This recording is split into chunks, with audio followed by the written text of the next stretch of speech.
Ayon sa Hebreo 12:11, habang tayo ay dinidisiplina, tayo ay di natutuwa, kundi nasasaktan. Ngunit ang bunga nito sa bandang huli ay payapa at matuwid na pamumuhay. Ang sabi po dito na kapag daw po tayo ay dinidisiplina, tayo daw po ay hindi natutuwa. Tayo daw po ay nasasaktan. Bakit po ba tayo hindi natutuwa? At bakit po ba tayo ay nasasaktan pag tayo po ay dinidisiplina?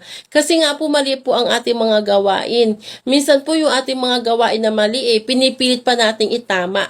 Nangangatwiran pa tayo upang ang mali maging tama. Mali po yun. Kaya nga po ang ating Panginoon may ginagamit po siya mga tao upang tayo ay ma-correct sa ating mga pagkakamali. Nais ng Panginoon na tayo ay maging disiplinado sa ating mga ginagawa. Hindi po tayo yung mga pabalang-balang na mga sagot na kapag may nagdidisiplina sa atin, sasagutin pa natin ng pabalang-balang na katulad ng sino ka ba?